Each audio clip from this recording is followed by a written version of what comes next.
আল্লাহ নবীর সাহাবী প্রশ্ন করেছেন, নবীজি, বান্দা কখন আল্লাহর নিকটবর্তী হয়ে যায়? নবীজি বলেছেন, বান্দা যখন সেজদা দেয় তখন আল্লাহর বান্দার মাঝে কোনো হিজাব থাকে না। আল্লাহ পাকের নিকটবর্তী হয়ে যায় বান্দা যখন সেজদায় পড়ে যায়। ইসলামের মূল দাওয়াতটা হলো ফিতরাত অনুযায়ী দাওয়াত দেওয়া হয়েছে, মানুষ যেন মাথা নত করে গোলামি করে।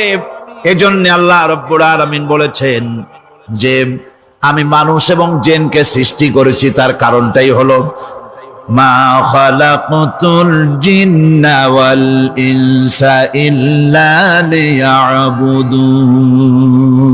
মানুষ আর জিন জাতিকে সৃষ্টি করা হয়েছে ইবাদতের জন্য, গোলামির জন্য।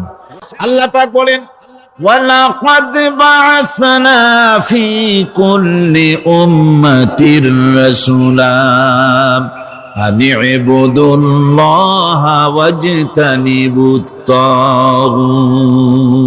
প্রত্যেক জাতির জন্য আমি রাসূল প্রেরণ করেছি, তারা মানুষকে দাওয়াত দিয়েছেন এই কথা বলে যে এক আল্লাহর গোলামি করো, তিনি ছাড়া কোনো ইলাহ নাই, আইন দাতা নাই, বিধান দাতা নাই, তার গোলামি, তার সামনে মাথা নত করে।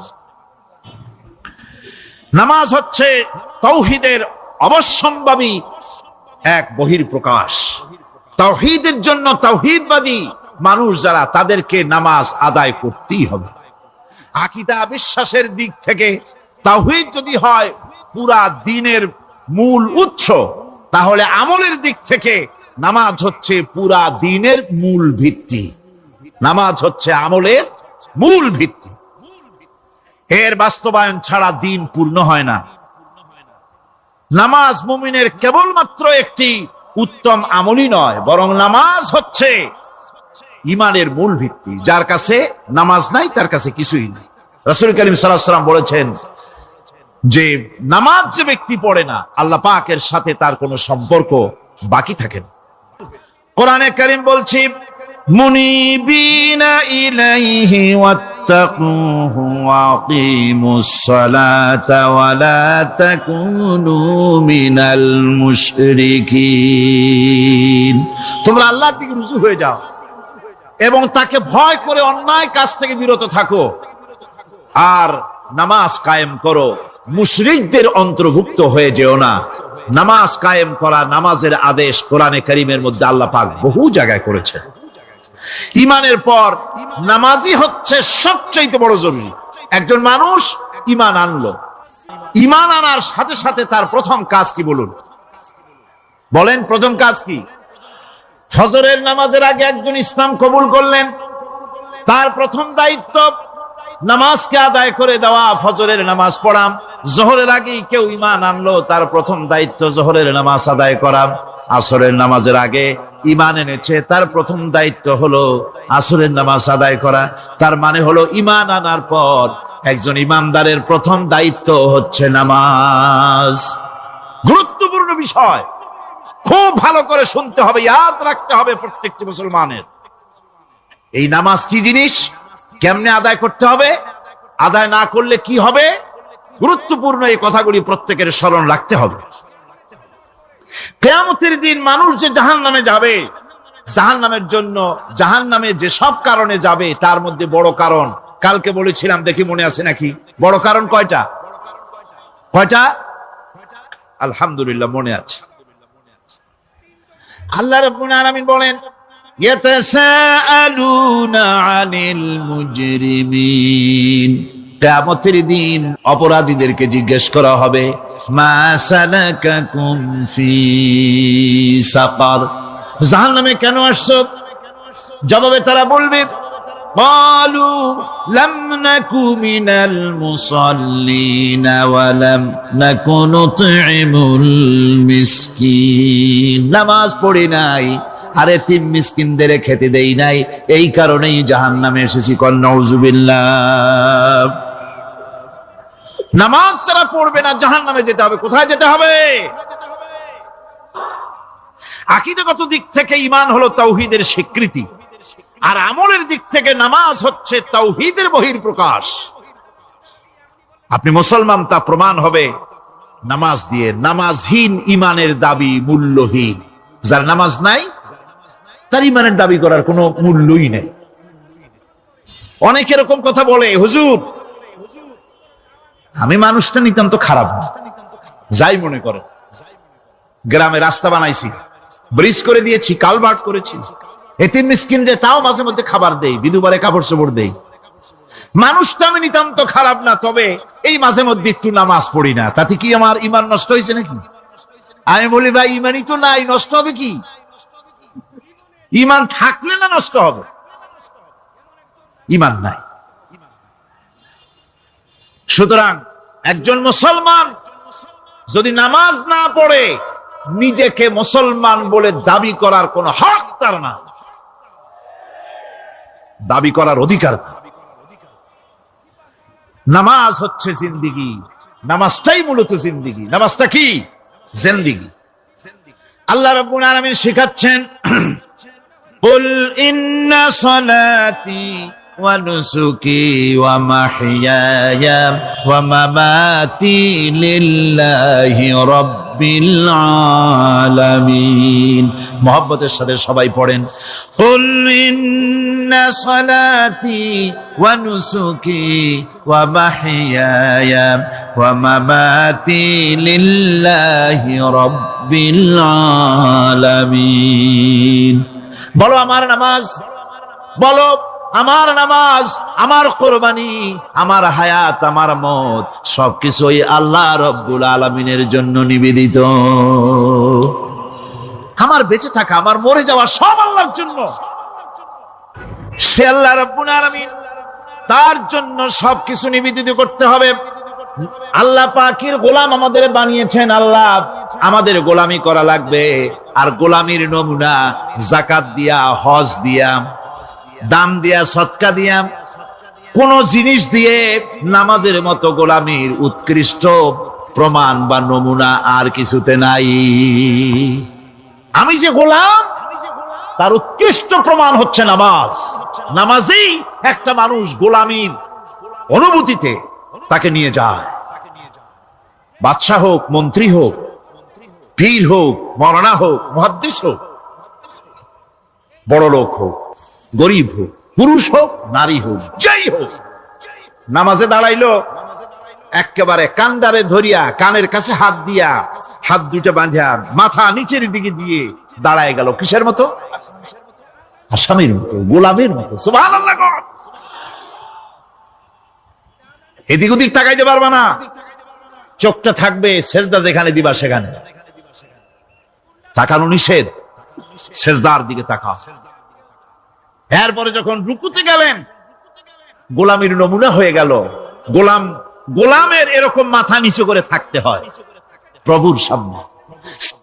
গেলেন রাজা, বাদশা, বড় লোক, সব অহংকার চূর্ণ হয়ে গেল। নাক আর কপাল দিয়া আমার মাবুদের দরবারে মাথাটা লাগাই দিলাম জমিনের উপরে। সুবহানাল্লাহ। আমি আমার ভাষায় বলি, আমি আমার ভাষায় কথাটা এভাবে বলি, এই জমিনটা যদি কাগজ হয় আর আমার নাকটার কপালটা যদি কলম হয়, তাহলে আমি যে গোলাম দৈনিক 5 বার আমার নাক আর কপাল দিয়া জমিন নামক কাগজের উপরে, দাস খতের উপরে দৈনিক 5 বার নাক আর কপাল দিয়া সই করে দেই, আল্লাহ আমি তোমার গোলাম, আর কারো গোলাম নই, আমি একমাত্র তোমার গোলাম। ঘুমের থেকে উঠে সেজদা দিয়ে বলি, দুপুরের সময় কাজ ফালাইয়া আর একবার বলি, বিকেল আসার আগেই আসরে আর একবার বলি, দিন যখন শেষ হয় আর একবার বলি, রাতে যখন শুতে যাই আর একবার সেজদা দিয়া ঘোষণা করি, মাবুদ আমি তোমার গোলাম। সুবহানাল্লাহ। নামাজ হচ্ছে ইসলামের গণ্ডির মধ্যে প্রবেশের প্রমাণ। কোরআনে কারীম বলছে, ফাইন তাবু ওয়া আকামুস সালাতা ওয়া আতাউজ যাকাতা ফাইখওয়ানুকুম ফিদ্দীন। সূরা তওবা এসেছে, তারা যদি তওবা করে আর নামাজ কায়েম করে, যাকাত যদি আদায় করে, তাহলে এখন তোমাদের সে দ্বীনি ভাই, এখন ভাই হয়ে গেল। একটু আগে ছিল কাফের মুশরিক, এখন তোমার দ্বীনি ভাই। দ্বীনের গণ্ডির মধ্যে প্রবেশ করা কলেমা পড়ার সাথে সাথেই নামাজ। নামাজ হচ্ছে দ্বীনের প্রধান গেট, দ্বীনের প্রধান তোরণ। দ্বীনের মধ্যে প্রবেশ করার জন্য এই গেট দিয়ে প্রবেশ করতে হবে। সুতরাং এই নামাজের এতই গুরুত্ব দেওয়া হয়েছে। ইসলাম যদি ক্ষমতায় আসে, আল্লাহ যেন এনে দেন, জোরে কোন আমিন। ইসলাম যদি ক্ষমতায় এসে যায়, রব্বুল আলামিন তাফসীরের মাহফিল, কোরআন সামনে নিয়ে আশা করে তোমার দরবারে দোয়া করি, এই বিশাল জনসমুদ্রের দোয়া কবুল করো মাবুদ গো, এই বাংলাদেশকে ইসলামের দেশ বানাইয়া দাও। দেশটা যদি ইসলামের হয়ে যায়, আইন যদি আল্লাহর হয়, শাসন যদি সৎ লোকেরা করে, রব্বুল আলামিন কোরআন শরীফে বলেন, তাহলে তারা 4টা কাজ করবে। আল্লাযীনা মাক্কান্নাহুম ফিল আরদ আকামুস সালাতা ওয়া আতাউজ যাকাত ওয়া আমারু বিল মা'রুফি ওয়া নাহাউ আনিল মুনকার। মুমিনেরা ক্ষমতায় এসে প্রথম যে কাজটা করবে, প্রথমে ক্ষমতা এসেই নামাজ বাধ্যতামূলক করবে। প্রথম কি? ওয়াজ নসিহতে অনুরোধ করা হবে না, বাবাজিরা আল্লাহর রাস্তায় নামাজটা পড়ে না। রেডিও এবং টেলিভিশনের মাধ্যমে রাষ্ট্রপ্রধান অর্ডার করে দিবেন, যারা আকেল বালিগ সকলের জন্য নামাজ বাধ্যতামূলক, নামাজ পড়তেই হবে, এটা অর্ডার। বেলা যখন 1টা বেজে যাবে, বেলা যখন 1টা বাজবে, সমস্ত মসজিদে আজান শুরু হয়ে যাবে। আজানের সাথে সাথে অফিস, আদালত, কল কারখানা, ক্ষেত খামার, শিক্ষাঙ্গন সব ডেডলক হয়ে যাবে। আধা ঘন্টার জন্য বন্ধ হয়ে যাবে। যারা মুসলমান অফিসে, কলেজে, ইউনিভার্সিটিতে, সর্বত্র তারা নামাজের জন্য প্রস্তুতি নেবেন। আধা ঘন্টার ভিতরে নামাজ আর খানা সেরে আবার কলেজ চলবে, বিশ্ববিদ্যালয় চলবে, কল চলবে, কারখানা চলবে, ক্যান্টনমেন্ট চলবে, সেক্রেটারিয়েট চলবে, সব আপন গতিতে চলতে থাকবে। আল্লাহর রহমত, বরকত আকাশ ফেরে নাজিল হয়ে যাবে। সুতরাং নামাজ বাধ্যতামূলক করে দেওয়া হলো। নামাজ বাধ্যতামূলক, সকলকে নামাজ পড়তে হবে। নামাজ হচ্ছে অপকর্মের প্রতিবন্ধক। নামাজ পড়লে অন্যায় কাজ থেকে বাঁচার পথ। অন্যায় থেকে বাঁচাই কিসে? নামাজ। আল্লাহ রাব্বুল আলামিন বলেন, উতলু মা উহিয়া ইলাইকা মিনাল কিতাবি ওয়া আকিমিস সালাম ইন্নাস সালাতা তানহা আনিল ফাহশাই ওয়াল মুনকার। হে নবী, এই কিতাব তেলাওয়াত করো, যা তোমার প্রতি অবতীর্ণ করা হয়েছে, এই কিতাব তেলাওয়াত করো আর নামাজকে প্রতিষ্ঠা করো। নিঃসন্দেহে নামাজ মানুষকে পাপাচার থেকে বাঁচায়া দেয়। অশ্লীলতা, পাপাচার থেকে মানুষকে বাঁচায় কে? জোরে চিল্লায় কোন কে? নামাজ। এই নামাজ মানুষকে অন্যায় কাজ থেকে বাঁচায় দেয়। নামাজ যে মানুষকে অন্যায় কাজ থেকে বাঁচায়, কেমনে বাঁচায়? আমরা যে নামাজ পড়ি, এই নামাজে তো আমাদেরকে অন্যায় কাজ থেকে বাঁচাইতে পারে না। নামাজি বহুত মানুষ আছে অন্যায় করে, করে কিনা? কোন না করে না? করে। নামাজি অথচ অন্যায় করে। আর আল্লাহ বলছেন নামাজিকে, নামাজ তাকে অশ্লীলতা থেকে ফিরায়। তাহলে কথা কারটা ঠিক? আল্লাহটা। জোরে বলেন, কারটা ঠিক? অবশ্যই আমার আল্লাহর কথা হক। আমি ভুল করতেছি, আমি যেন কোথাও ভুল করতেছি, সামথিং ইজ রং, কোথাও যেন আমরা ভুল করে বসতেছি, সেই ভুলটা কি আমরা আবিষ্কার করতে চেষ্টা করবো ইনশাআল্লাহ। প্রথম যে কথাটা সেটা হচ্ছে যে আমরা যা নামাজে পড়ি আমরা তা বুঝি না। কথা ঠিক কিনা?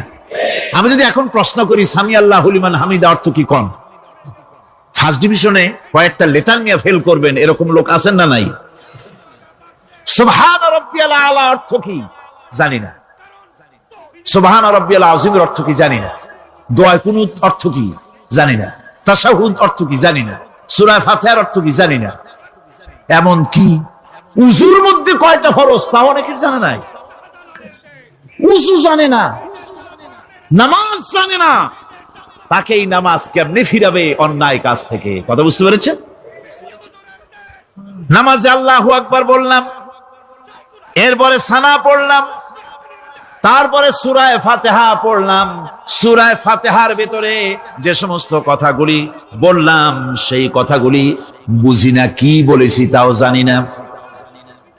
এরপরে সুবহান রাব্বিয়াল আলা বলেছি, সুবহান রাব্বিয়াল আযীম বলেছি, সামি আল্লাহু লিমান হামিদা বলেছি, অর্থ কি জানি না। আল্লাহ তা শুনতে পান, যে ব্যক্তি আল্লাহর প্রশংসা করেন তিনি তা শুনতে পান। নামাজের মধ্যে আইডিয়া দেওয়া হচ্ছে, তুমি যে আল্লাহর জন্য নামাজ পড়তেছো, প্রশংসা করতেছো, এটা এমন নয় যে আল্লাহ পাক দেখছেন না বা শুনতেছেন না। তুমি যা বলতেছো, প্রশংসা করতেছো, আল্লাহ পাক তা শুনতে পাচ্ছেন। সামি আল্লাহু লিমান হামিদা, সুবহান রাব্বিয়াল আলা। আমি মহান সর্বশ্রেষ্ঠ আল্লাহ রাব্বুল আলামিনের পবিত্রতা ঘোষণা করছি, আমি তার প্রশংসা করছি। সূরা ফাতিহার কি আমরা বলি আপনারা ব্যাখ্যা দেখে বুঝে নিয়েন, সেগুলি আমি এখানে বলে বাকি কথা সব শেষ করতে পারবো না। নামাজে কি পড়েন সেটা যদি জানতেন, অবশ্যই আল্লাহ রাব্বুল আলামিনের কথা কার্যকরী হয়ে যেত। ইন্নাস সালাতা তানহা আনিল ফাহশাই ওয়াল মুনকার। নামাজ মানুষকে পাপের কাজ, অশ্লীলতা থেকে ফিরাতে পারে।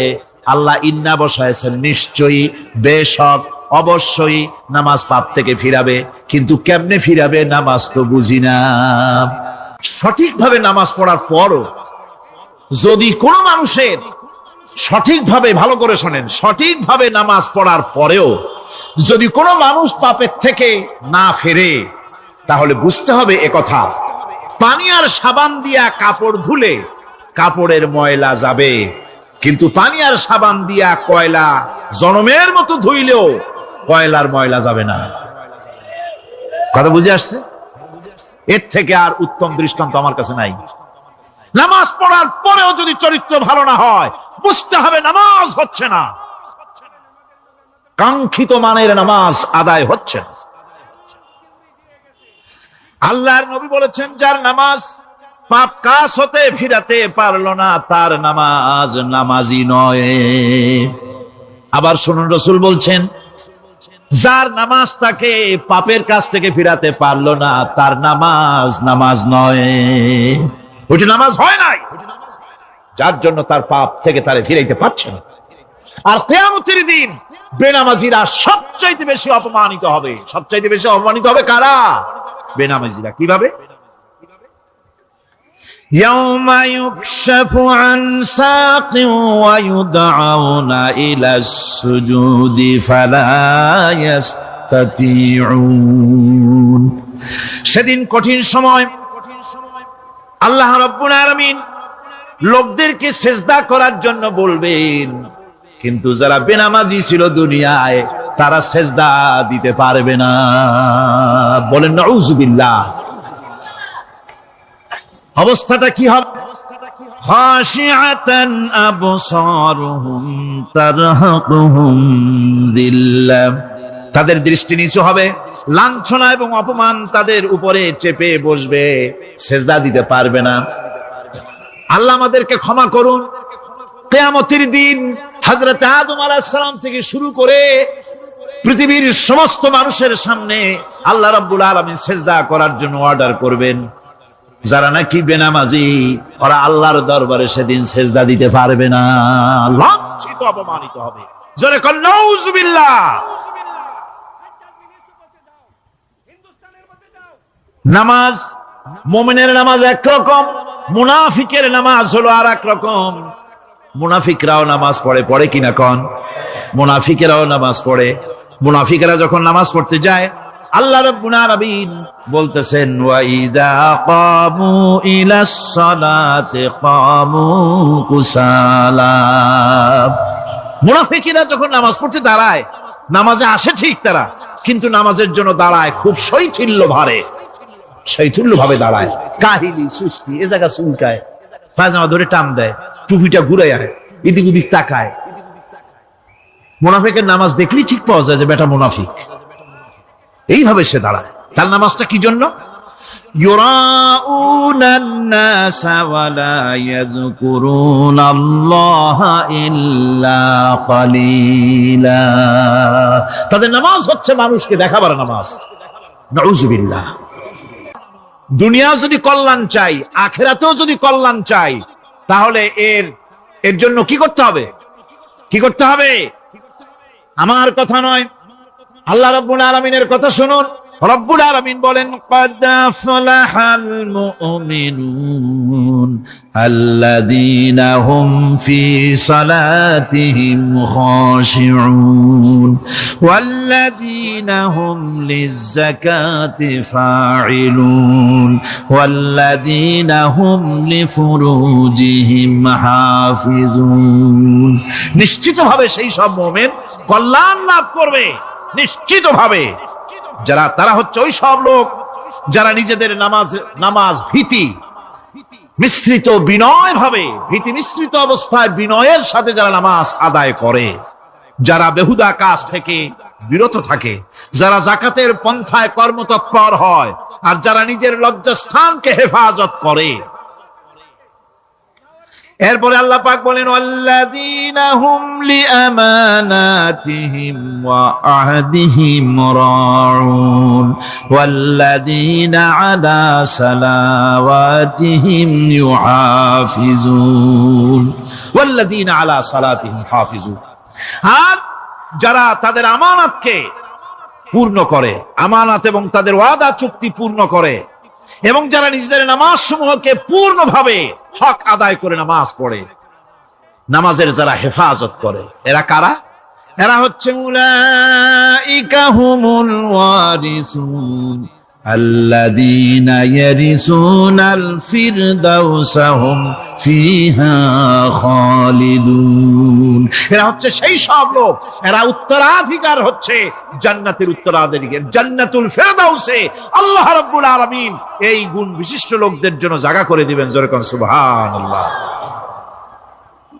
নামাজকে পড়তে বলা হয়নি, কোরআন শরীফে বলা হয়েছে নামাজ কায়েম করো। কি বলা হয়েছে কন্ত দেখি? নামাজ কায়েম করো, নামাজ পড়ো।